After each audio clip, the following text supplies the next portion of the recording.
আর যে প্রসঙ্গটা আপনি বলছিলেন সেই প্রসঙ্গটা হচ্ছে যে কোনো মার্কেট সেটি হচ্ছে ওপেন ইকোনমির থিওরিটাই হচ্ছে যে মার্কেটের ডিমান্ড এবং সাপ্লাই এর সঙ্গে ট্রেড অফ হবে। আমাদের এই মার্কেটটা যেটি সবচাইতে মানে খারাপ একটা জায়গা সেটি হচ্ছে প্রায়শই ইন্টারভেনশন হয় এবং এই ইন্টারভেনশনটা কিন্তু ফ্রিকোয়েন্টলি হচ্ছে, একবার একরকম করা হচ্ছে আর একবার একরকম করা হচ্ছে। যেমন ধরেন প্রথমবার যখন কোভিড সিচুয়েশনে আমাদের একটা থ্রেশহোল্ড দেওয়া হলো যে এত পার্সেন্টের নিচে যেতে পারবে না, অথবা আমরা একটা ব্লক করে দিলাম যে এর নিচে গেলে এটাকে আমরা আর সেল হবে না, তো সেটি আমরা উঠিয়ে দিলাম। তারপরে আবার আমরা নতুন করে শুরু করলাম এবং ফাইনালি আপনারা দেখছেন যে এখন যে 3% যে লিমিটটা দেওয়া হয়েছে এটি কিন্তু পুঁজিবাজারের জন্য আসলে একটা সুস্থ পুঁজিবাজারের জন্য খুব ভালো কিছু নয়। কেন? বিকজ 3% করে যখন কমছে কোনো একটা স্ক্রিপ্টের তখন কিন্তু বায়ারলেস হচ্ছে খুব দ্রুত। আগে যেটা হতো যে 10% বা 5% বা যে কোনো যেটা ফ্রি ফলকে বন্ধ করবার জন্য যে মেকানিজম ছিল, 3% ইজ এ ভেরি মানে স্মল লিমিট। আপনি কিন্তু ডিমান্ড সাপ্লাইয়ের উপরে 3% একটা দিন কমতে পারে, যখনই কমে, যখন লোয়ার লিমিট হিট করে তখন কিন্তু বায়ারলেস হয়ে যায়।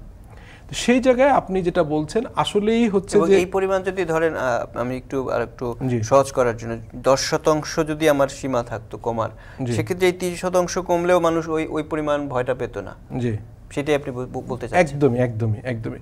এখন যেটা হয়, আপনি একদম রাইটলি বলেছেন, সেটি হচ্ছে যে যখন আপনি এটা করছেন মানুষের মনে কাজ করছে যে মার্কেট কিন্তু আসলেই নিজস্ব যে শক্তি সেটা কম, সে কারণে সাপোর্ট দেওয়া হচ্ছে। এবং সাপোর্টটা কি? সাপোর্ট আসতে পারে দুই রকম। একটা হচ্ছে যে ফিসক্যাল পলিসি দিয়ে সাপোর্ট, অর্থাৎ ট্যাক্স ইনসেন্টিভ দিয়ে হোক, অথবা বাজেটারি মনিটারি পলিসির মাধ্যমে হোক, এইভাবে অথবা যদি স্পেশাল ফান্ড ক্রিয়েট হোক, অথবা আপনার যারা ইন্টারমিডিয়েট প্রতিষ্ঠান আছে তাদেরকে সক্ষমতা দিয়ে হতে পারে, বিভিন্নভাবে হতে পারে। এটা একটা সাপোর্ট, যেটা হচ্ছে পজিটিভ অর্থে সাপোর্ট। আর যখনই আপনি এরকম থ্রেশহোল্ড দিয়ে দেন, লোয়ার লিমিট দিয়ে দেন, ব্লকে দিয়ে দেন, তখন যেটা হয় তখন হচ্ছে একটা রিঅ্যাক্টিভ মেজর হয়, যেটি সব ক্ষেত্রে ভালো ফলাফল নাও দিতে পারে। স্পেশালি পুঁজি আটকে যাওয়ার ভয় থাকে। আমরা লাস্ট যেটি দেখেছিলাম তাতে কিন্তু 1.5 বছরের মতো হচ্ছে পুঁজি আটকে ছিল অনেকের।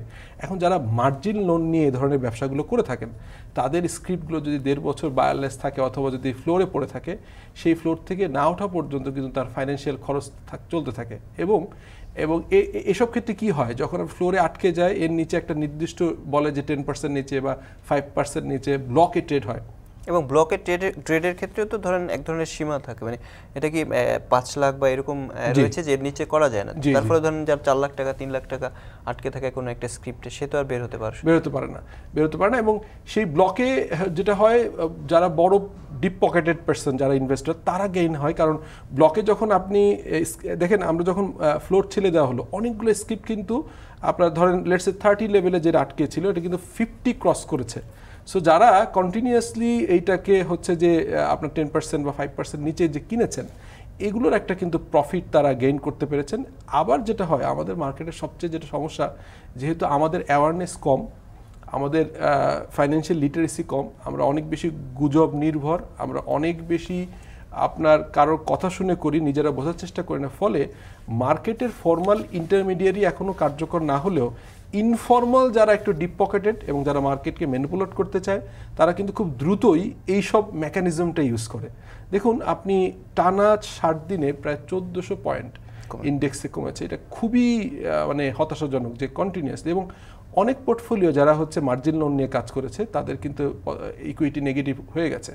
এই জায়গায় এসে, এবং যারা নিজেদের ইনভেস্ট করে তারাও যদি 30-40% না থাকে, তাহলে সেই জায়গাটা তো আপনার যে পয়েন্টটা, আমি এটা প্রোঅ্যাক্টিভভাবে বলবো, ইকুইটি মানে নেগেটিভ হয়ে যাওয়া মানে তো তার আসলে সে শূন্য হয়ে গেছে। শূন্য মানে আসলে আরো মানে নট অনলি শূন্যর চেয়েও আসলে সে একদম নেগেটিভের মধ্যে পড়ে গেছে। জি, এবং সেটা থেকে উত্তরণের তো আর কোনো সুযোগ নাই সামনে।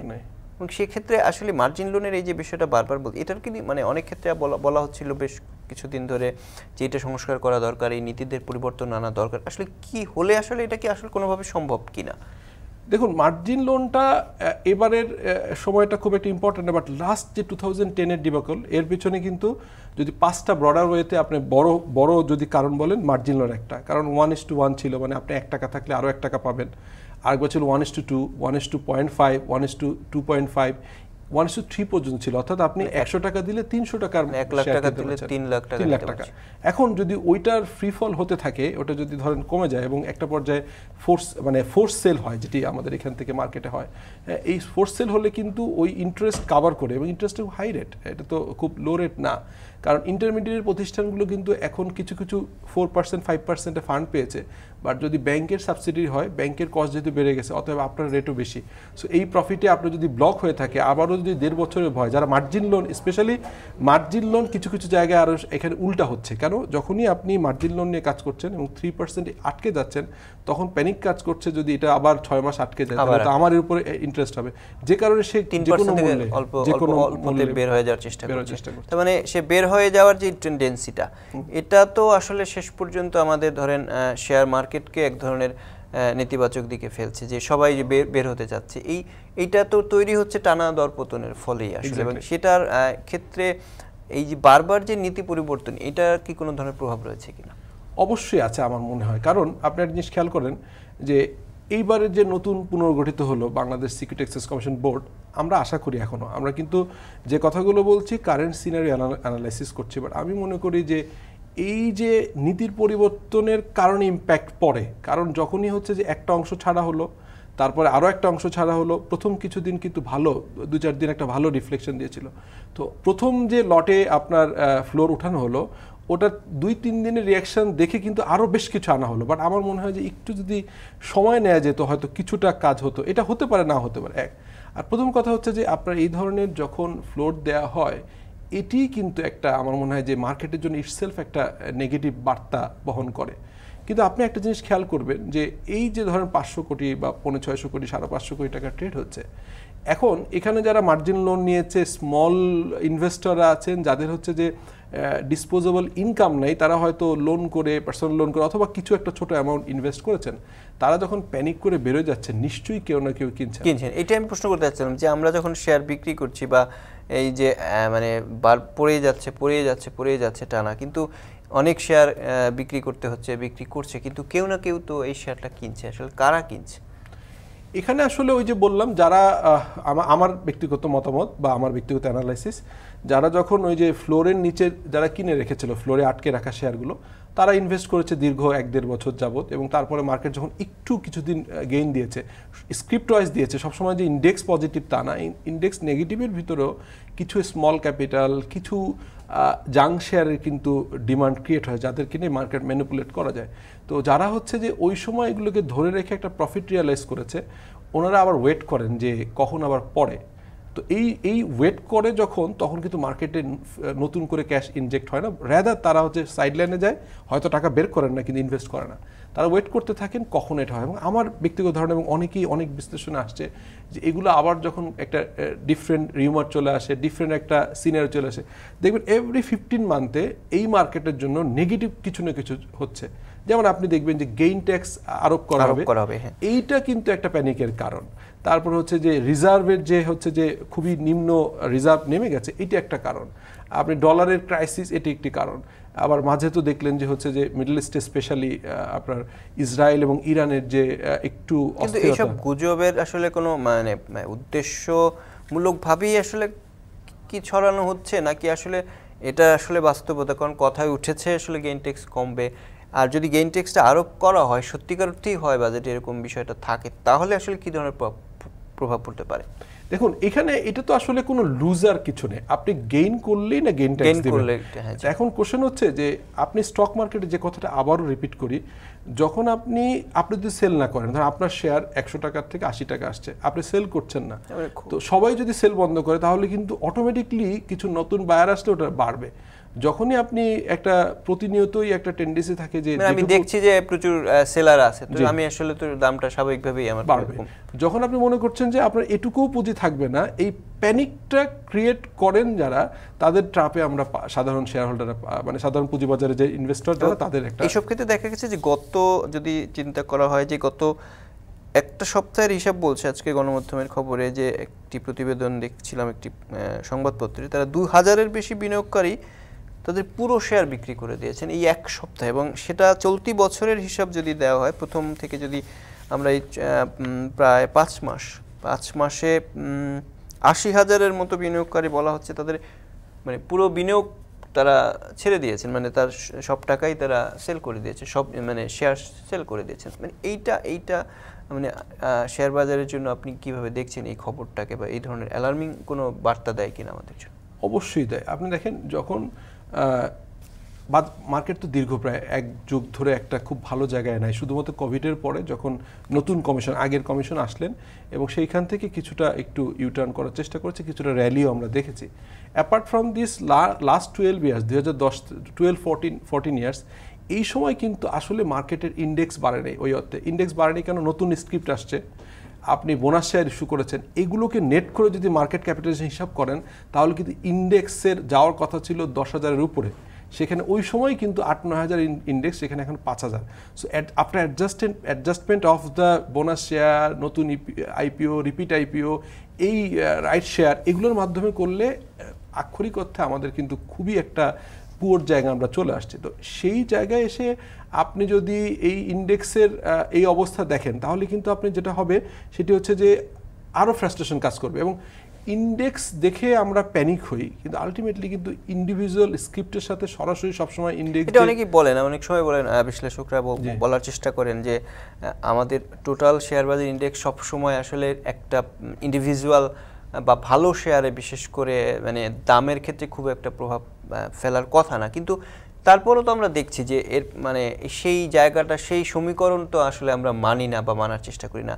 মানে এটার নিশ্চয়ই মানে এই সাইকোলজিটা আসলে আমাদের যারা বিনিয়োগকারী রয়েছেন, যে কোন সাইকোলজির কারণেই এই সূত্রটা আসলে মানছেন না বা মানতে পারছেন না। বা আসলে আমাদের মনে হয় যে, আমার মনে হয় যে স্পেশালি ইন্টারমিডিয়ারি যারা, স্পেশালি যারা ধরেন ব্রোকারেজ হাউস চালান অথবা মার্চেন্ট ব্যাংক যারা করেন, তো আমি দেখেছি যে ক্যাপিটাল মার্কেট সংশ্লিষ্ট যে প্রতিষ্ঠানগুলো আছে গভর্নমেন্টের, সেটা হচ্ছে বাংলাদেশ সিকিউরিটি এক্সচেঞ্জ কমিশনের একটা আছে BICM for the public, and তাদের নিজেদের জন্য আর একটা ইনস্টিটিউশন আছে, সেটা হচ্ছে বাংলাদেশ ক্যাপিটাল মার্কেট একাডেমি, যেটা।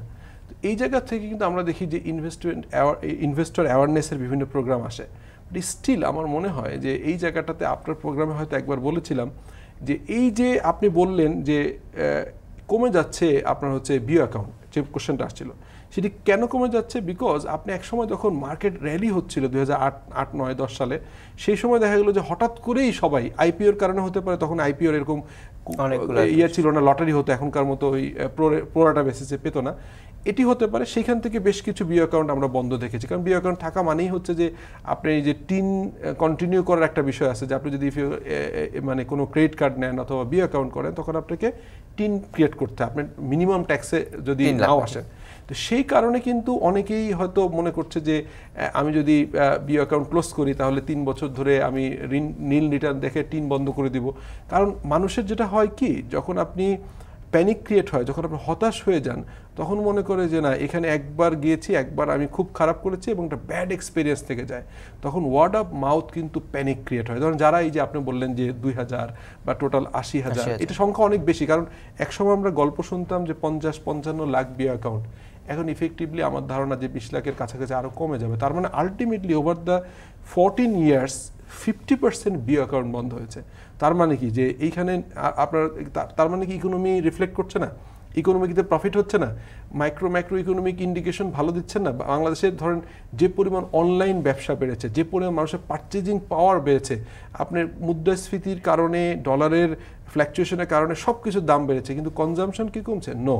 তাহলে এক স্টক মার্কেট কেন সাফার করবে? ইকোনমির সব কিছু কেন এসে নেগেটিভ ইম্প্যাক্ট পড়বে হচ্ছে স্টক মার্কেট? এবং এভরি 15 ডেজে কোনো না কোনো ইস্যু বানানো হচ্ছে।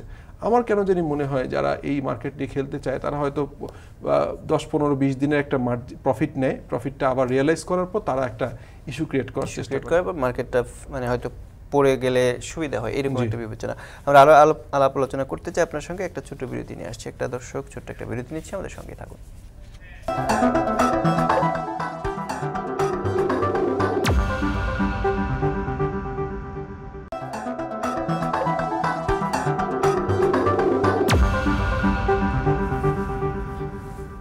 আবার স্বাগত, আপনারা দেখছেন আপনার সঙ্গে। আমরা কথা বলছিলাম পুঁজির অনিশ্চয়তা এই বিষয় নিয়ে। আমাদের সঙ্গে রয়েছেন পুঁজিবাজার বিশ্লেষক শফিকুল আলম, FCA। আমরা আলোচনা করছিলাম, একটু যেতে চাই যে একটা বাজারের তো আসলে গড় একটা পি রেশিও থাকে, সেইটার এখনকার যে অবস্থানটা আসলে কি, সেটা মার্কেটের জন্য অ্যাভারেজ যদি আমরা চিন্তা করি কি অবস্থায় রয়েছে? দেখুন, মার্কেটে কিছু জাঙ্ক শেয়ার ছাড়া মৌলভিত্তি বলতে আমরা যে স্ক্রিপ্টগুলোকে বুঝি, সেই মৌলভিত্তিক স্ক্রিপ্টগুলোর অ্যাভারেজ যদি ধরি আমরা, বিলো 10 হচ্ছে পি রেশিও, যেখানে গ্লোবালি বলা হয় 15-এর উপরে গেলে রিস্কি, আমরা একসময় দেখেছি যে মার্কেট পি রেশিও কিন্তু অ্যাভারেজে 22, 24, 25 উঠে গেছে। সেখানে 15কে স্ট্যান্ডার্ড বলা হচ্ছে, সেই স্ট্যান্ডার্ডের থেকেও আপনার আরও 50% কমে 10 চলে আসছে অ্যাভারেজ। তার মানে রিস্কের যদি জায়গা ধরেন, যদি ঝুঁকির বিবেচনা করেন, তাহলে কিন্তু সবচেয়ে নিম্ন ঝুঁকির আছে। এখন আপনি ইনভেস্ট করলে যদি মার্কেটে ইন্টারফেয়ারেন্স না হয়, তাহলে অটোমেটিকলি এই পি রেশিওটা 15 হবে। 15 যাওয়া মানে কি, যে স্ক্রিপ্টের দাম এখন 100 টাকা আছে, এটি 150 টাকা পর্যন্ত অ্যাভারেজে যাওয়ার সক্ষমতা আছে, মানে ঝুঁকি কম রেখেই। কারণ 15 স্ট্যান্ডার্ড, তো 15 স্ট্যান্ডার্ডে 10-এ চলে আসছে, তার মানে কন্টিনিউয়াসলি মার্কেট পড়ার কারণে এটা হয়েছে। এটা রেশিওটা কি, যে শেয়ারের দাম কত ডিভাইডেড বাই প্রফিট কত। তো প্রফিট তো যত বেশি হবে আর শেয়ারের মার্কেট যত কম হবে, তখন রেশিওটা কমে যাবে 6-7। তো আমরা জাঙ্ক শেয়ারগুলোতে এখনও আপনি পাবেন 30-40 আরও বেশিও আছে %, বাট মূল্যভিত্তিক শেয়ারগুলোর আপনার হচ্ছে পি রেশিও 10-এর নিচে। এটা 15 পর্যন্ত ইজিলি যেতে পারে, তারপরেও কোনো রকম কোনো ঝুঁকি এখানে থাকবে না। তার মানে এইখানে 10 ঝুঁকি আমি যদি ধরি মূল মানে পি রেশিও, তার মানে কি আমার লাভটা পেতে বেশি সময় লাগছে এরকম কোন? কম সময় লাগছে। মানে আমি কি অল্প দিনে লাভটা নিতে পারবো? হ্যাঁ, এটা রেশিওটা কি, ধরেন উপরে হচ্ছে লেটস সে 100 টাকা হচ্ছে আপনার একটা স্ক্রিপ্টের মার্কেট প্রাইস 100, উপরে হচ্ছে market price of the script, আর ডিভাইডেড বাই আর্নিং, তার আর্নিং যদি 10% হয় 10 টাকা হয়, তাহলে হচ্ছে 100 ডিভাইডেড বাই 10 মানে 10। তো এই জায়গাটাতে যদি শেয়ারের দাম বেড়ে যায়, তখন কিন্তু এটা 12, 13, 15 হবে। 15 বেশি গেলে মানে তখন এটা হচ্ছে যে, মানে এখন যদি যে স্ক্রিপ্টটা 10% প্রফিট করছে, 10 টাকা করছে, ওইটার দাম 10 টাকার থেকে 15 টাকা যাওয়া পর্যন্ত কোনো রকম রিস্ক বেয়ার করে না। এগুলো নিয়ে কিন্তু কেউ কথা বলে না। কিন্তু যখন আমরা দেখেছি যে 20 ক্রস করছে, তখন কিন্তু প্রায়শই একটা সতর্কবাণী শোনা যাচ্ছে যে মার্কেট পিও বেড়ে গেছে, রিস্কি হয়ে গেছে, এই কথাগুলো আসতো কিন্তু সতর্ক। এখন কেউ বলছে না। আমরা যখন দেখেন এনবিআর যেভাবে বলছে যে জিডিপির সঙ্গে ট্যাক্স রেশিও, মানে যেটাকে বলে ট্যাক্স জিডিপি রেশিও, এটি নিয়ে কত কথা বলছে, কিন্তু আমাদের মার্কেটের জিডিপির সঙ্গে স্টক মার্কেটের capitalization is too poor. Even ধরেন মানে আমরা যদি পাকিস্তানি ইকোনমি বলি, ইন্ডিয়া তো বেশ ভালো, শ্রীলঙ্কায় এই খারাপ অবস্থায় গেছে, তারপরেও কিন্তু তাদের মার্কেট ক্যাপিটালাইজেশনের সঙ্গে তাদের জিডিপি রিলেশনশিপ আমারটা পোর। তার মানে আমাদের নতুন স্ক্রিপ্ট যেমনি আসে না, তেমনিভাবে হচ্ছে আমাদের কন্টিনিউয়াসলি ইন্ডেক্স পড়ার কারণে এবং টার্নওভার কমে যাওয়ার কারণে আমাদের market capitalisation is to low নাও। ফলে আমাদের কিন্তু জিডিপির সাথে রেশিওটা ট্যাক্স রেশিওর চাইতেও হচ্ছে এখানে খুব কম। এখানে একটা বিষয় যে বাংলাদেশে আমরা যারা বিনিয়োগ করছি, বিশেষ করে ক্ষুদ্র বিনিয়োগকারী কিংবা যারা ব্যক্তি বিনিয়োগকারী রয়েছেন, তাদের ক্ষেত্রে কি ঝুঁকি তো একটা স্বাভাবিক একটা প্রক্রিয়া আমাদের পুঁজিবাজারে, তাদের পুঁজির নিশ্চয়তা পাওয়ার জন্য এই ঝুঁকি মানে রিস্ক ম্যানেজমেন্ট বলতে যেটা বোঝায়, ঝুঁকির যে ব্যবস্থাপনা, সেইটার বিষয়ে সে আসলে আমরা কতটা অ্যাওয়ার? আসলে এই যে ঝুঁকি ব্যবস্থাপনা ঠিকঠাক না থাকার কারণে কি আমাদের পুঁজির অনিশ্চয়তা বাড়ছে কিনা? আসলে দেখুন, ওই যে এক কথা আবার চলে আসে, যখন আপনি একটু এগুলো বিবেচনা করবেন, গ্রামার মানবেন আপনি। আমি সেটাই ওই যে পি রেশিওর সাথে মিলে বা অন্যান্য যে আরো ইন্ডেক্সগুলো আছে, ইন্ডিকেটরসগুলো রয়েছে, সেইটার সাথে মিলে যদি ম্যাক্রো ইকোনমিক্সের ইন্ডিকেশন দেখেন, পি রেশিও দেখেন, তাহলে তো মানে স্মরণকালে সবচেয়ে লুক্রেটিভ এখন স্টক মার্কেটে, মানে সবারই হচ্ছে ঝাঁপিয়ে পড়া উচিত স্টক মার্কেটে। বাট বিষয়টা কি, যে আমরা যখন খুব ভালো আসে র্যালি, মানে যেটা হচ্ছে ওয়ারেন বাফেট যে ফর্মুলা আমরা সবাই জানি, যে যখন স্ক্রিপ্টের দাম বাড়ে উনি তখন সেল করেন, আর যখন দাম কমে উনি কিনেন। আর আমাদের মার্কেটটা অ্যাডভার্স হয় যখন একটা দেখবেন, এই আমি আপনাকে গ্যারান্টি দিয়ে বলতে পারি, এখানে যদি 5-7-10 দিনের র্যালি হয়, তখন দেখবেন নতুন করে ইনভেস্টমেন্ট কোথা থেকে আসবে, এটা হচ্ছে ঘোষটে যাবে। হয়তো দেখা যায় যে এরকম হতে পারে কিনা যে সেই নতুন ইনভেস্টররা শেষ দিনে আসলো, মানে র্যালির শেষ দিনে সে ইনভেস্টর আবার আটকে গেল। এই জায়গাগুলো কি তৈরি হচ্ছে কি? অবশ্যই, কারণ ধরেন কোন একটা র্যালি তৈরি করলো, আর্টিফিশিয়ালি করলো, যেভাবে করলো আসলো, বা একটা গুড নিউজের বেসিসে আসলো, ফিসক্যাল ডিমান্ড চাহিদা আসলো, এসে যদি এই 3%-এর অপশনটা থাকে, তাহলে যদি যে লোক লাস্ট দিনে ঢুকলো, লাস্ট যে বায়ার, উনি যদি ধরেন তার এই আপনার যে ম্যাচিউর হতে হতে যদি আবার এইটা 3% কমে যায়, যদি আবার ফ্লোরে আটকে যায়, কিন্তু কেউ না কেউ যদি না কিনে আসলে, তাহলে তো র্যালিটাও তো হবে না। মানে সবকিছুই তো মানে কমাবার ইকোসিস্টেম, এই জায়গায় আসলে মানে এই যে সিস্টেমের মধ্য দিয়ে বারবার আসলে মানে ক্ষুদ্র বিনিয়োগকারীরা তো বেশি আক্রান্ত হয়। একদম, কারণ কি আপনি দেখেন আমাদের আইসিবি কিন্তু নিয়মই ছিল, যখন মার্কেট অনেক বাড়বে তখন যেন আননেসেসারি একটা বাবল না হয়, সেই কারণে তার হাতে থাকা শেয়ারগুলো সে আস্তে আস্তে সেল করে প্রফিট রিয়ালাইজ করবে, ফান্ড হবে। আবার যখন মার্কেট অনেক পড়ে যাবে, যখন আর বায়ারলেস হবে, তখন সে কিনবে। আইসিবির সক্ষমতার সবটুকুই অলমোস্ট ইনভেস্ট হয়ে গেছে, এবং তার অন্য অন্য জায়গায় ইনভেস্ট করা আছে। তো আমার মনে হয় যে আইসিবির সক্ষমতা যদি আরেকটু বাড়ানো যেত। আইসিবির ক্ষেত্রে বলা হয় যে তার যে সে যে বিনিয়োগগুলো করেছে সে বিনিয়োগও মানে কি আসলে ঠিকঠাক বিনিয়োগ হয়েছে নাকি মানে সে নিজেও আটকে আছে, এরকম অনেক শোনা যায়। সে এরকম না, এটা হতেই পারে যখন মার্কেট ফ্রি ফল হয়, কারণ যখন হচ্ছে যে ধরেন আপনি একটা বললেন যে আমার কিছু ফান্ড আছে, তো মার্কেটটা পড়ে যাচ্ছে, সাপোর্ট দেওয়ার জন্য কিনলাম, এখন সেখান থেকেও যদি আবার উল্টা র্যালি হয়, নেগেটিভ র্যালি হয় 7-8 দিন, তাহলে আপনি তো আটকে যাবেন। কিন্তু সেক্ষেত্রে আইসিবি কিভাবে ভূমিকা রাখতে পারে আসলে, কারণ সে যদি সঠিক ভাবে কিনতে না পারে বা সঠিক বিবেচনাটা না নেয়, তাহলে তার এই ইনভেস্টটাও তো আসলে মাটি হয়ে যায় শেষ পর্যন্ত। দেখুন, রাষ্ট্রায়ত্ত ব্যাংক যেগুলো আছে সেগুলো যখন ক্যাপিটাল অ্যাডিকুয়েসি সংকট ঘটে, যখন তাদের ক্যাপিটাল কমে যায় অথবা তাদের হচ্ছে সেই জায়গায় কিন্তু গভর্নমেন্ট অতীতে যে কোনো সময় আমরা ব্যাংকগুলোকে কখনোই ওইভাবে কলাপস করার সুযোগ দেন, ইভেন ধরেন যে কোনো পর্যায়ে সাপোর্ট পেয়েছে।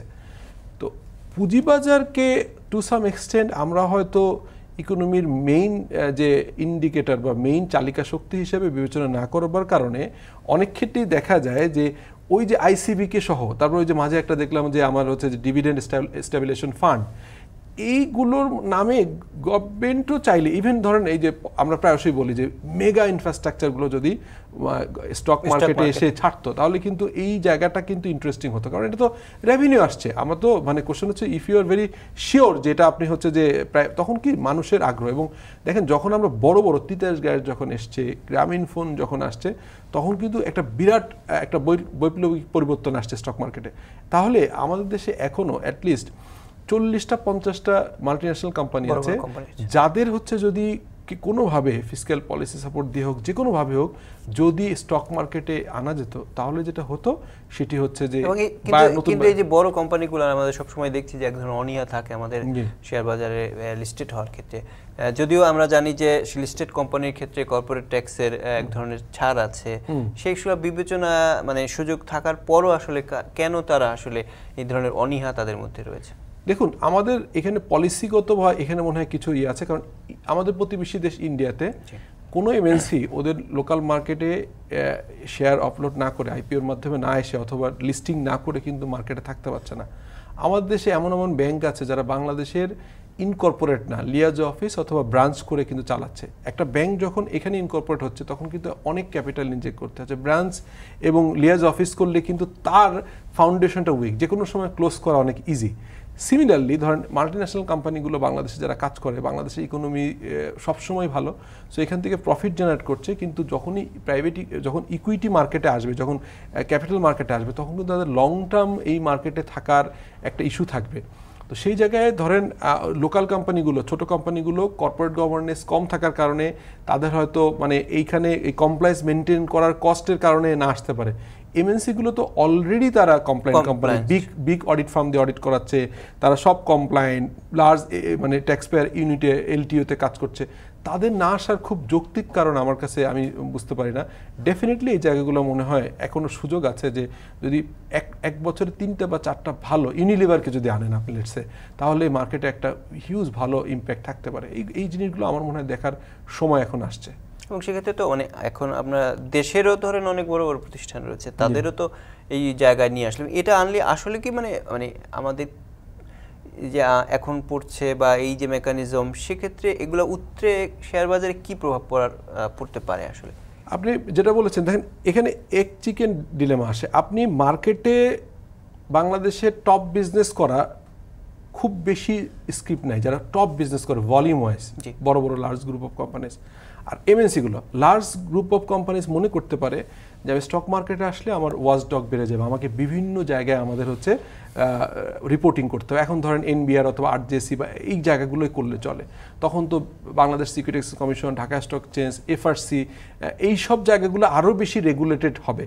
কোশ্চেন হচ্ছে যে এইটা লোকাল কোম্পানিগুলো এইসব কারণেই অনেক সময় অনিয়া হয়, এবং লং টার্ম মার্কেট যদি এরকম নেগেটিভ থাকে, কেউই চাইবে না যে তার স্ক্রিপ্টে সে আসলো আর তার শেয়ারটা মার্কেট ভ্যালু, কারণ এটা কিন্তু ম্যানেজমেন্টের একটা কেপিআই থাকে যে মার্কেট সেও তো সেল করবে না, কারণ আপনি দেখবেন যে ভালো ভালো কোম্পানিগুলো 30, 40, 50, 60, 70% হচ্ছে রিটেইন করে, হচ্ছে এই যে ওয়ালটন মাত্র 99% তারা হোল্ড করছে, 1% ছেড়েছে, রবি কম ছেড়েছে।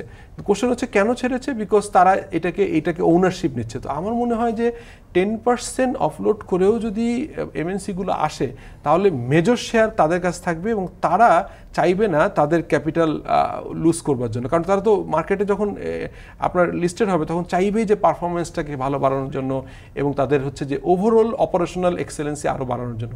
আমি মনে করি যে লোকাল কোম্পানিগুলোকে আস্থায় এনে যে আপনার ফাইন্যান্সিয়াল রিপোর্টিং তো এমনিও করতে হচ্ছে, আগের মতো তো আপনার উইন্ডো ড্রেস করার সুযোগটা অনেক কমে আসছে। এখন ইজ এ হাই টাইম। আমি বিশ্বাস করি যে হয়তো আগামী 3, 4 বা 5 বছরের ভিতরে বেশ কিছু বড় গ্রুপ অফ কোম্পানিজের 1-2 ইউনিট করে আসার চেষ্টা করবে। কেন? বিকজ এখন কিন্তু আর সুযোগ নাই যে আপনি ওয়ালটন যেমন আরেকটা আলাদা কোম্পানি করে তারা বোধহয় একটা আসার চেষ্টা করছে। আমরা এই বিষয়ে আরো আলোচনা করতে চাই। আরেকটা ছোট্ট বিরতি নেওয়ার সময় হয়েছে, একটা বিরতিতে যাচ্ছি, আমাদের সঙ্গে থাকুন।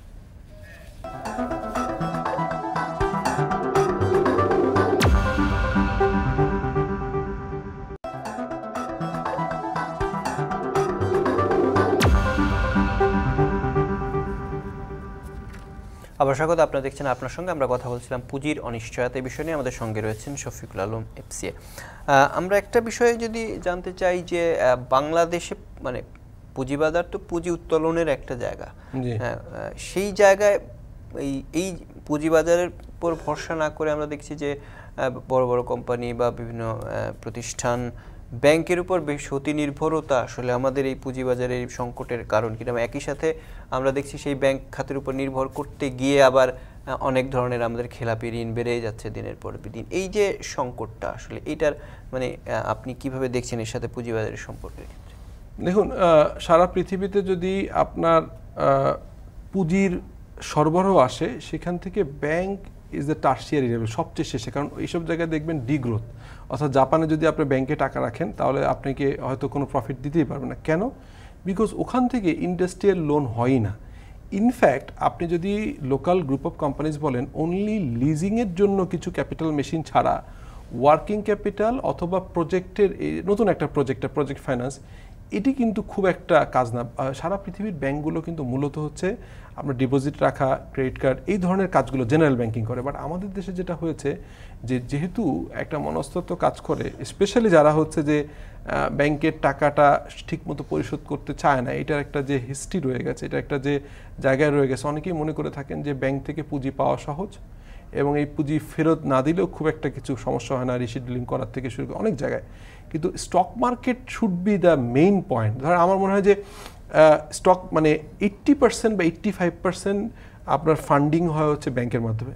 মাঝে যে ইস্যুটা আসছিল ব্যাংকগুলোকে মার্জ করবার জন্য, ব্যাংক কমানোর জন্য, এটিতে কিন্তু ভালো হতো। কারণ কি, যখন ব্যাংক কমে যাবে এবং ব্যাংক জেনারেল ব্যাংকিংয়ে বেশি যাবে, রাদার কর্পোরেটের লোন বা এইগুলো যখন কমে যাবে, তখন ট্রেড মানে আপনার হচ্ছে যে ফাইন্যান্সিং অ্যাক্টিভিটিসের উপরে কিন্তু কাজ করবে না। তখন তারা করবে যে হ্যাঁ এলসি ওপেন হবে, আপনি কারেন্ট অ্যাকাউন্ট মেনটেন করবেন, কিন্তু লোনের যে ব্যাংক লোন নেয় এবং ব্যাংক লোন না নিয়ে এবং এটা পরিশোধ না করার যে টেন্ডেন্সি, এটির কারণেও বোধহয় পুঁজিবাজারে আসার জন্য তাদের আগ্রহ জায়গাটা কম। কারণ পুঁজিবাজারে আসলে তো আসলে অ্যাকাউন্টেবিলিটি বেড়ে যায়। যদি আপনি কয়েক বছর ধরে ডিভিডেন্ড না দিতে পারেন, প্রপারলি সব না করতে পারেন, আপনার শেয়ারের স্ট্যাটাস চেঞ্জ হয়, এ থেকে বি এবং পরবর্তীকালে জেডও চলে যেতে পারে। কিন্তু আপনি ব্যাংকের টাকা যদি না দেন এবং সেটা যদি বারবার করে রিশিডিউল করার সুযোগ পান, তাহলে তো আপনার সিআইবি ঠিক রেখেই হচ্ছে ব্যাংকের লোনটা ডেফার করা, অথবা অনেক ক্ষেত্রে দেখি যে আমরা বিভিন্ন মৌকুপও হয়ে যায়। সো এই বিষয়গুলোর একটা প্রতিবন্ধকতা ব্যাংকিং সিস্টেম থেকে ইজি লোন পাওয়া। এবং এটা দেখেন এখন আবার কিন্তু ব্যাংকিং আবার এই ব্যাংকও তো আবার ধরেন পুঁজিবাজারে নানাভাবে ইনভেস্ট করে শেয়ার কেনার ক্ষেত্রে। সো তাই সেই ব্যাংক খাতের অস্থিরতা তো পুঁজিবাজারে আবার অন্য পরোক্ষভাবে আবার এক ধরনের অস্থিরতা। একদমই কারণ এক হচ্ছে ব্যাংক ইটসেলফ যখন খেলাপি ঋণ বেড়ে যায়, তাদের এনপিএল বেড়ে যায়, তাদের প্রফিট কমে যায়, তখন স্টক মার্কেটে ব্যাংকের একটা ভালো স্টেক আছে এবং আমাদের ইন্ডেক্সের ভিতরে কিন্তু ব্যাংকের একটা ভূমিকা পালন করে। ফার্স্ট। সেকেন্ড, আপনি যেটা বললেন যে ব্যাংক যখন হচ্ছে পুঁজিবাজারে যে অংশটা অ্যালাউয়েবল ইনভেস্টমেন্ট করে সেটা যখন কমে যায় তখন কিন্তু তার রিপোর্টিংয়ে আবার প্রফিট কম শো করে, বিকজ তাকে তো লস রিয়েলাইজ করতে হয়। এই জায়গাটাগুলো একটা ডিলেমা চলছে আমার। কিন্তু ব্যাংকের যে সুশাসনের কথা আমরা বলি, একইভাবে পুঁজিবাজারের সুশাসন নিয়েও তো অনেক ধরনের কথা রয়েছে, যে সেখানে অনেক ধরনের মানে সুশাসন বলতে যা বোঝায় সেটা সবসময় আমরা দেখি না আসলে।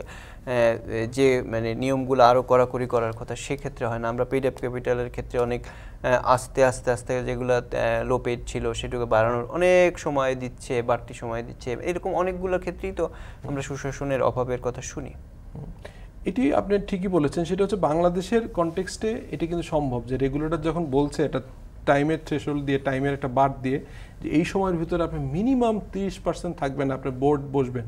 এটি তো আমার মনে হয় যে 30 না, এটা 50% বা অ্যাটলিস্ট 40% হওয়া উচিত, যে বোর্ড যিনি হচ্ছে ব্যবসা কন্ট্রোল করবে।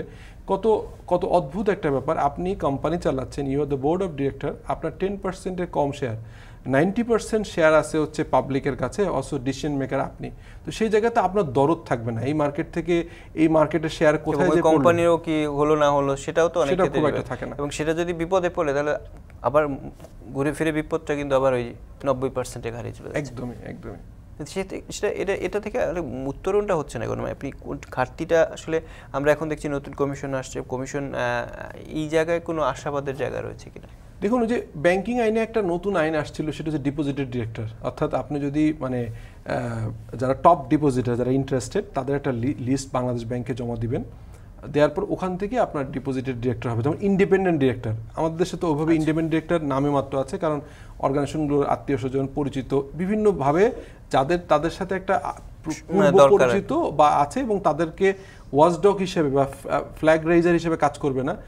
ইন্ডিপেন্ডেন্ট ডিরেক্টরি যে অডিট কমিটির চেয়ারম্যান হয়, ইন্ডিপেন্ডেন্ট ডিরেক্টরি হচ্ছে রেমুনারেশন কমিটির চেয়ারম্যান হয়, কিন্তু উনি যদি ইন্ডিপেন্ডেন্ট না হন, আক্ষরিক অর্থে যদি থাকে কিন্তু ফাংশনাল না হয়, তাহলে কিন্তু এটা প্রবলেম হয়। সিমিলারলি এই প্রশ্নটা থাকে যে আসলে স্টক মার্কেটের সুশাসন আনবার জন্য, এবং এই জায়গাগুলোও কিন্তু আপনার ওই যে ডিপোজিটের ইয়ের মতো, যদি এমন হয় যে বোর্ড বললো যে 30%-এর নিচে যারা আছে এবং ইন্ডিভিজুয়াল স্ক্রিপ্ট যাদের 2% নিচে আছে, তাদেরকে বাদ দিয়ে নতুন করে মার্কেট থেকে যারা এখানে টপ ইনভেস্টর তাদেরকে বোর্ডে আনবেন, তখন দেখবেন একটা কম্পিটিশন খুব স্বাভাবিক না। ধরেন আপনি 30% মানে কি, আপনি যদি মিনিমাম 2%-এর ইন্ডিভিজুয়াল একজন শেয়ার কমে যায়, তখন আপনাকে বলা হয় যে আপনি এই 30 তারিখের পরে আর ফার্দার কোনো সুযোগ থাকবে না, আপনি যদি মিনিমাম 2% হোল্ড না করতে পারেন, ডেফিনেটলি আপনাকে বোর্ড থেকে রিজাইন করতে হবে। এবং সিকিউরিটি এক্সচেঞ্জ কমিশন দেখবে যে টপ ইনভেস্টরদের ভিতর থেকে কারা ইন্টারেস্টেড বা কাদেরকে বোর্ডে আনা যায়, তখন দেখবেন ওই স্ক্রিপ্টের দাম বেড়ে যাবে। তো সেই জায়গাটাতে রেগুলেটরের অনেক আগ্রহ আছে, কিন্তু আমাদের দেশে তো আসলে এই আইন বা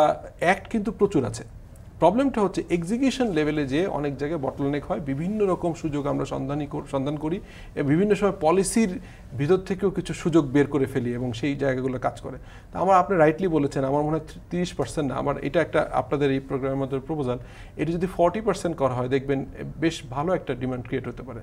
জি, নিশ্চয়ই। এবং আরেকটা বিষয় দেখা যায় যে সম্প্রতি অনেকগুলো প্রতিষ্ঠান বা এটা নিয়মিতভাবে হয়, আমরা দেখি যে বিভিন্ন ক্ষেত্রে তার কারসাজির কারণে কয়েকদিন আগেও বেশ 2-3টি প্রতিষ্ঠানকে জরিমানা করা হয়েছে। কিন্তু এই জরিমানার যে অঙ্কটা, সেটা আসলে যেটা হয় সেটা তারা যে পরিমাণ টাকা বের করে নেয় সেটার হয়তো কিছুই নাই। এবং তাকে কি মানে এরকম কোনো বিধান থাকে কিনা যে এই কারসাজিটা করছে সে যদি আবার বারবার জরিমানা দিয়ে যদি মানে তার লাভই হয় আসলে, এবং তার মানে কেনা আর তার যে ব্যবসা করার প্রক্রিয়াটা সেটা যদি বন্ধ না হয়, তাহলে আসলে এটার লাভ কি? আসলে এখানে একটা চ্যালেঞ্জ হচ্ছে রেগুলেটরদের কিছু লিমিটেশন আছে। ধরেন আপনি একটা কোম্পানিকে যদি ফাইন করেন বা তাদেরকে ডিলিস্ট করে দেন, তাহলে তো অন্য ইনভেস্টররাও, সাধারণ শেয়ার হোল্ডাররা এখানে আটকে যাবে। আমরা দেখেছি যে ওটিসিতে পাঠানো হয়েছে, তো এটা সাফার করেছে সাধারণ শেয়ার হোল্ডার। রেদার ওই যারা এই ধরনের বারবার ফাউল প্লে করছেন, যারা বিভিন্ন সময় আপনি যেটা বলেন পেনাল্টি দিচ্ছেন, তাদেরকে আরো কঠোরভাবে এটাকে আনার কোনো সুযোগ থাকলে ডেফিনেটলি করা উচিত বলে মনে করি। জি, আমরা আরো আলোচনা করতে চাই। আমরা আরেকটা ছোট্ট বিরতি নিয়ে আসছি। দর্শক, একটা ছোট্ট বিরতি নিচ্ছি, আমাদের সঙ্গে থাকুন।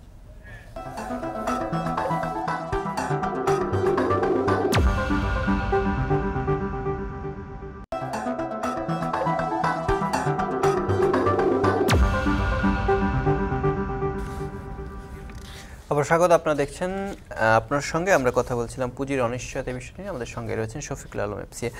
আমরা শেষ পর্বে রয়েছে আপনার কাছে। আমরা অনেকক্ষণ ধরেন নানা সংকটের কথাই বললাম, অনিশ্চয়তার কথা বললাম, কিন্তু এই পর্বে যদি একটু আশার কথা শোনাতে চাই, আসলে মানে কোনো জায়গায় কি আশা নেই, মানে আমরা যদি পুঁজিবাজারের কথা চিন্তা করি? আসলে আশার জায়গাটা আমাদেরই ক্রিয়েট করতে হবে, কারণ এই যে একটা মন্দা অবস্থার জন্য আমরা সবাই দায়ী। কেন? বিকজ যারা এখানে সুযোগ সন্ধানী তারা চেষ্টা করবেন কিন্তু এটাকে রিমুভ করা। যেমন এই গেইন ট্যাক্সের ইস্যুটা আসছে, এটা কিন্তু the chair Bangladesh security exchange কমিশনের চেয়ারম্যান স্বয়ং বলেছেন যে আমি নিশ্চয়তা দিচ্ছি যে এটা হবে না। তারপরে আমরা কেন আস্থা রাখতে পারছি না? আমাদের বিষয়টা হচ্ছে যে আমরা যেহেতু আস্থা রাখতে পারছি না, আমরা যেহেতু প্যানিক হচ্ছি, মানে আমরা কি প্যানিকে আস্থা রাখছি? প্যানিকে আস্থা রাখছি। এই রিউমার, এই ধরনের যারা আমাদেরকে নিয়ে মনস্তত্ত্ব নিয়ে খেলতে চায়, আমরা দেখেন বাজেটে প্রতি বছর বাজেট কেন্দ্র করে ঘোলা হয়, কিন্তু আপনি গত 10 বছরে দেখবেন বাজেটে এমন কোনো বেনিফিটও স্টক মার্কেটে আসেনি, এমন কোনো ক্ষতির কারণ হয়নি, যে ফ্ল্যাট। মানে অনেক সময় বাজেটের কিছু উল্লেখই থাকে না, কিন্তু সেই জায়গাও দেখেন কোনো একটা ইস্যু প্রতি বাজেটের আগেই কিন্তু কিছু একটা হয়। এটা কেন? এটা তো তবে হ্যাঁ, একটা জিনিস আমি মনে করি, সেটি হচ্ছে যে ট্যাক্স হলিডে যেটা ছিল, কর অবকাশ, সেটি যেহেতু IMF এবং প্রেসক্রিপশনে কমানোর কথা বলা আছে, অনেকে আমাদের আইটি ইন্ডাস্ট্রিতে আমাদের বলা হচ্ছে যে আইটি ইন্ডাস্ট্রির হচ্ছে ট্যাক্স অবকাশ হয়তো আর 1 বছর বাড়তে পারে, বাট এটা কিন্তু উঠিয়ে দেওয়া হবে। সেই জায়গায় আমি মনে করি এই জায়গায় যদি স্টক মার্কেটে যারা আসবে তাদেরকে 5, 7, 10 বছরের জন্য যদি পুরো ট্যাক্স হলিডে দেওয়া হয়, তাহলে একটা বড়, একটু আগে যেমন বললাম যে 40% যদি ওনারদের স্টেকের একটা পার্সেন্টেজ থাকে, গ্র্যাজুয়ালি আগাবে, একটা ফেজ দিবে যে প্রথম 3% করে 40, তাহলে কিন্তু ওনার যারা আছে বোর্ডের ভিতরে কিন্তু তার স্ক্রিপ্ট নিয়ে কেনার একটা আগ্রহ তৈরি হবে, মানে ডাইরেক্টরস বাই আসবে এক। আর সেকেন্ড যেটা বললাম যে নতুন যারা আসছে ভালো, তাদেরকে যদি 5 বছর থেকে 10 বছর বিভিন্ন ক্যাটাগরিতে যদি আপনার কর অবকাশ দেওয়া হয়, তাহলে আমার মনে হয় যে এই মার্কেট একসময় ইকোনমিতে আরো পজিটিভ কন্ট্রিবিউশন। কিন্তু সেটার জন্য ধরেন NBR কিংবা সরকারের অর্থ বিভাগ সবার একটা যে সমন্বয়ের জায়গাটা, সেইটা আমরা অনেক সময় দেখি যে বলা হয়, বা আমাদের কেন্দ্রীয় ব্যাংকের সাথে পুঁজিবাজার বা এই যে জায়গাগুলো, NBR একরকম চাচ্ছে, কেন্দ্রীয় ব্যাংক একরকম চাচ্ছে, আবার পুঁজিবাজার যে নিয়ন্ত্রক সংস্থা তাদের একরকম, সেই সমন্বয়টা অনেক ক্ষেত্রেই হয় না। এটাও তো খুব মানে প্রয়োজনীয়, যদি আমরা এই আপনি যে সব কথা বললেন সেগুলো আদায় করার জন্য বা বাস্তবায়নের জন্য। আমরা খুব আশাবাদী হয়েছিলাম, কারণ আমাদের বাংলাদেশ ব্যাংকের যিনি গভর্নর লাস্টে আসছেন, উনি কিন্তু কমার্স ফ্যাকাল্টির বা এই ব্যাকগ্রাউন্ডেরই মানুষ। আবার আমাদের সিকিউরিটি এক্সচেঞ্জ কমিশনে উনি অনেক সম্মানিত ব্যক্তি, এবং সেই জায়গায় কিন্তু এই কোঅর্ডিনেশনটা ভালোই চলছিল সোফার। তো এখন আবার নতুন করে হয়তো একটু এই ব্রিজ মেকিংটা করতে হবে। আদারওয়াইজ আপনি ঠিকই বলেছেন যে ধরেন বাংলাদেশের মার্কেটে 350 স্ক্রিপ্ট আছে, আরও ট্যাক্স ইনসেন্টিভের মধ্যে যদি 100 স্ক্রিপ্ট আসে, তাহলে সুশাসনের মাধ্যমে তাহলে কিন্তু অটোমেটিকলি একটা পর্যায়ে কিন্তু ভালো কোম্পানি থাকলে তো, মানে কোম্পানি নিজস্ব যেহেতু একটা সুশাসন থাকে, এবং ওভারঅল বাজারের সুশাসনে তো সে একদম রিফ্লেক্ট, বড় রিফ্লেকশন রাখতে পারে। সেই জায়গাটায় আমাদের এই আশাবাদের জায়গা তৈরি করতে হলে, তার মানে হচ্ছে যে আমাদের ভালো, মানে কিন্তু আবার একটা বিষয় যদি দেখি যে ভালো অনেক কোম্পানি রয়েছে, কিন্তু তাদের শেয়ারের দামের ক্ষেত্রেও একসময় আমরা এখনো দেখি যে পড়ে আছে, অনেক দিন আটকে আছে। এই জায়গাটা আসলে মানে আমাদের কি শুধুমাত্র বিনিয়োগের, মানে ইনভেস্টরের সংখ্যা কম, মানে ট্রেডিং এর সংখ্যা বেশি, এই জায়গাটার কারণে কি? এটি আসলে আমরা তো ক্যাপিটাল ইল্ড দেখি না। ক্যাপিটাল ইল্ড মানে হচ্ছে যে আপনার ওভারঅল প্রফিট, মানে আপনি যেসব কোম্পানির ক্যাপিটাল সাইজ বড়, সেটা কি যদি আপনি মার্কেটে প্লে করতে হয়, ম্যানিপুলেশন করতে হয়, এটা সম্ভব হয় না। আপনার আরেকটা প্রোগ্রামের হেডিং ছিল যে বন্ধ শেয়ারগুলো নিয়ে। কেন? বিকজ ওখানে তো পেইড আপই, আপনি স্মল ক্যাপিটাল মার্কেট দেখেন, স্মল ক্যাপে দেখেন, এগুলোর শেয়ারগুলো কোনোটারই শেয়ার কিন্তু 30 টাকার নিচে নাই। যদি নতুন দু একটা ইস্যু হয়ে থাকে দেখবেন যে এগুলো সবই। কেন? বিকজ ওখানে কিন্তু আপনার এত ছোট পেইড আপ যে কোনোভাবেই এটা কিন্তু প্রাইস ধরে রাখতে পারে।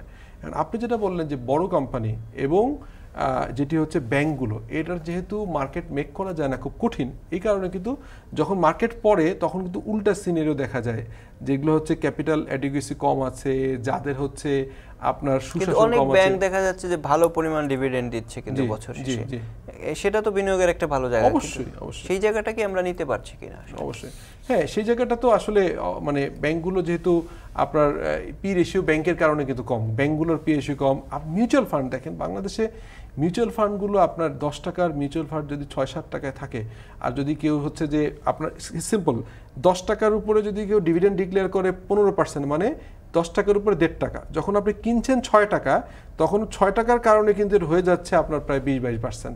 সো এখন মিউচুয়াল ফান্ডগুলোও কিন্তু এত ভালো জায়গা আছে, কিন্তু আমরা এটা করি না। আমরা করি কি, রিউমারে যেটি হচ্ছে যে র্যালি হচ্ছে, র্যালিতে যে আমরা হচ্ছে পঙ্গপালের মতো ছুটে যাই এবং একটা পর্যায়ে আমরা কিন্তু ক্ষতিগ্রস্ত হই। মিউচুয়াল ফান্ড কিন্তু অনেক সময় বলে বাংলাদেশের মিউচুয়াল ফান্ডটা শেয়ার মার্কেটে ওইরকম কোনো প্রভাব বিস্তার করতে পারছে না, সেইটা খুব মানে তারা তো এই মানে মিউচুয়াল ফান্ড তো শেয়ার মার্কেটে ইনভেস্ট করে, এই জায়গার দুর্বলতা কি আমাদের শেয়ার বাজারের ক্ষেত্রে মানে ভোগার পেছনে আরেকটা কারণ? কারণ ইন্ডিয়াতে, প্রতিবেশী ইন্ডিয়া যদি দেখেন, যে পরিমাণ আপনার ইউনিট ফান্ড মিউচুয়াল ফান্ডের অ্যাড দেখেন, এবং তাদের কিন্তু টিভি খুললেই দেখি মিউচুয়াল ফান্ড অ্যাড, এবং তাদের একটা মজার ব্যাপার, তাদের যারা স্যালারিড পারসন যারা ইনকাম করে, তাদের কিন্তু একটা পলিসি আছে যে স্টক মার্কেট, আমার যেমন স্টক মার্কেটে করে আপনার ট্যাক্স ইনসেন্টিভ দেয়, ওখানে মিউচুয়াল ফান্ডে কিন্তু এটা প্রমোট করা যায়। এবং কোশ্চেন হচ্ছে তারা কিন্তু সেফ ইনকাম, যেহেতু ব্যাংকে টাকা রাখলে 3-4% পায়, আমাদের এখানে ব্যাংকে রাখলে আমরা এখন 8-9% আফটার ট্যাক্স পাচ্ছি।